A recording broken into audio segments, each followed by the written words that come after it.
Hi guys, welcome to the vlog. Merry Christmas and a Happy New Year. It's been a while since nakapag-ride tayo kasi yung weather sa province namin ay rainy weather. Rainy weather po because of the shear line. So today ay may araw pero gloomy. May araw na gloomy, as you can see. Anyway, nag-take advantage na lang ako sa weather. And it will be my year-end ride. Kasi tomorrow, December 31, busy tayo sa mga trabaho natin. Okay, so anyway, samahan nyo ako. Hopefully, hindi tayo ulanin.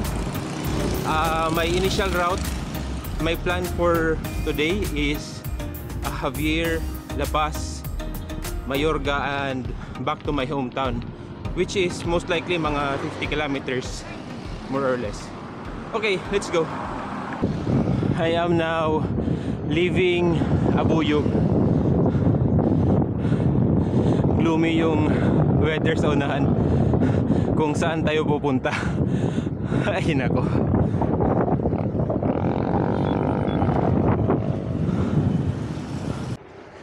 Gloomy pa rin.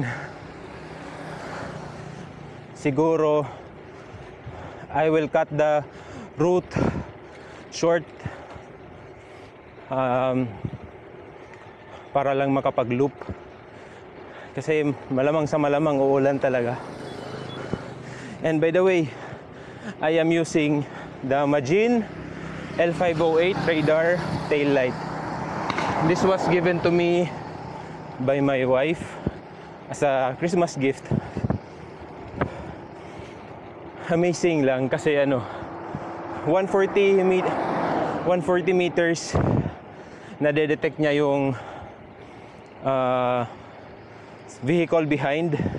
Nag-alert siya dito sa cyclocomputer ko. And one more thing, may nabasa ako na hindi daw siya nagde-detect ng single motorcycle. Pero based sa observation ko, nagde-detect naman pati sidecars.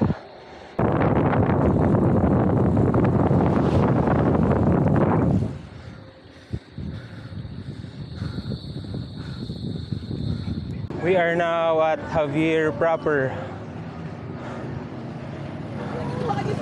Okay, almost halfway. Siguro target natin today ay mga 30 kilometers more or less.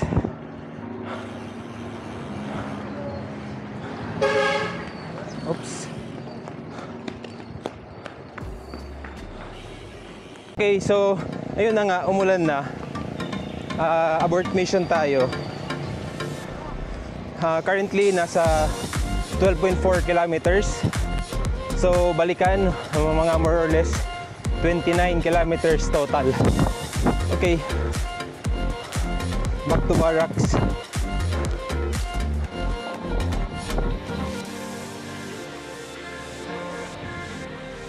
Year-end coffee ride.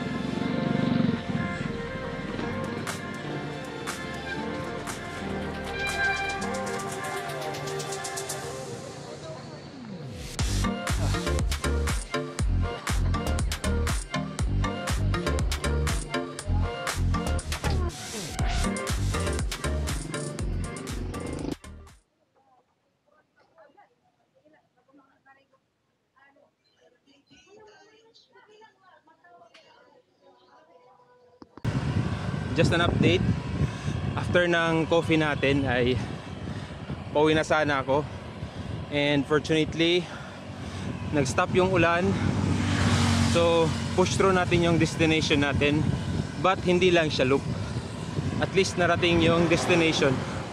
Anyway, let's go. We have few more kilometers away. Sana hindi na umulan and hindi maabutan ng ulan. Let's go. And hindi na maabutan ng gabi or dilim. Happy New Year. Spin lang tayo konti. Nag-okay na yung panahon And siguro may 15 minutes more pa tayo to bike. Tansyahin na lang na makauwi ng bahay nang hindi pa masyadong madilim. Anyway, let's go.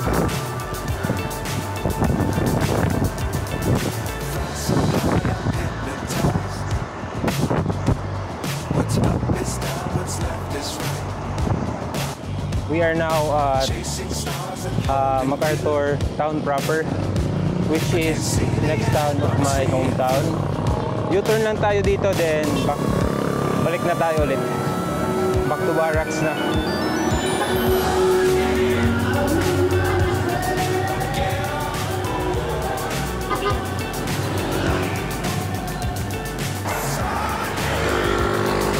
Picture lang tayo sa MacArthur statue or MacArthur wall, and U-turn na tayo ulit. Our time check is 4:38 in the afternoon, and hopefully hindi tayo maabutan ng dilim para hindi compromise yung safety natin. Okay, picture.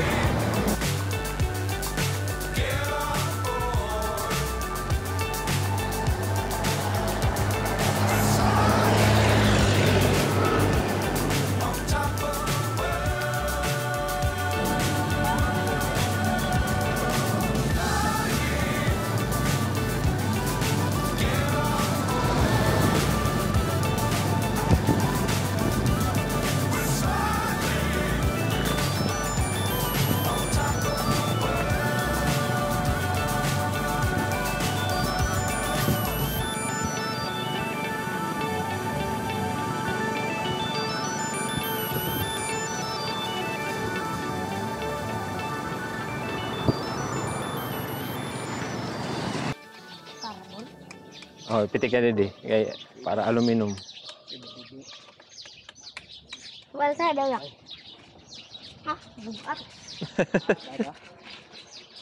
Diyan magdero. Magaan it didi. Oh, magaan carbon. Hindi ka masaya palit. Sa Manila ini. Di gin repair ram didi ano. Alright. O daan na pang carbon. Daan la oh. Kaliding la kong yung balyuan. Ligid. Koy, Shimano. Shimano. Ngayon magkamo. Pag helmet gad sunod. Cherokee. So, yun guys, umulan and I was about to call it a day and tawagin ko lang sana coffee ride, but fortunately ay huminto yung ulan, so I pushed through sa next town, which is total riding time was about 40 kilometers. So good enough for me na makapag-exercise before New Year's Eve. Alam naman natin na marami yung pagkain, mamam time. Anyway, that's wrap up my cycling journey for 2024. By the way guys, ginamit ko yung regalo ng wife ko, which is the Majin L508 radar taillight. And for me, malaking bagay siya, especially sa akin na nasa probinsya. Alam naman natin na mabibilis yung takbo ng mga trucks and malalaking vehicles kasi less yung traffic, so mabibilis talaga sila. So malaking bagay for me kasi imagine 140 meters away ay magde-detect na yung radar and magbi-beep na sa head unit ko or sa cyclocomputer ko. Magbi-beep na siya 140 kilometers away na may approaching na very fast moving vehicle. Even yung mga not so fast na vehicles, as long as mas mabilis siya sa takbo mo ay magde-detect siya. Okay, so that's an extra added layer of protection para sa rider. Okay? And sabi nga ng isang vlog na nakita ko ay you feel naked without the Majin pag nagra-ride siya dito sa Philippines.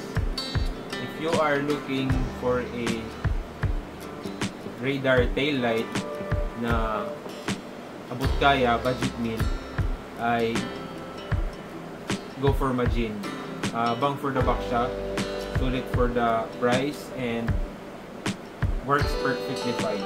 May nabasa ako before na hindi daw nagde-detect ng single motorcycle, pero based on my experience, gamit ko na siya.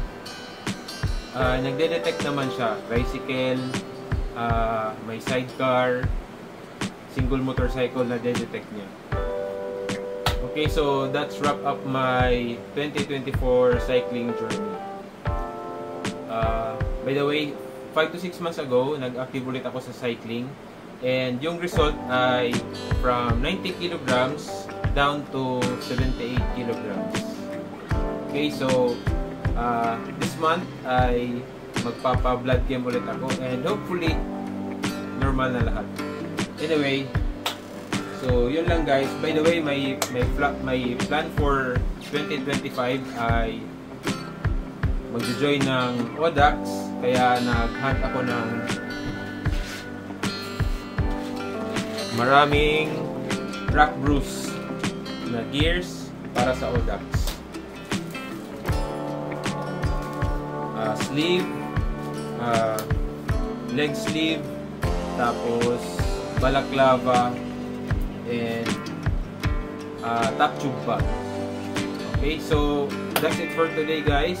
I just would like to say Merry Christmas and Happy New Year sa lahat ng sumusuporta, subscriber man o hindi. Thank you, and yun lang guys. Thank you, ride safe. Bye-bye.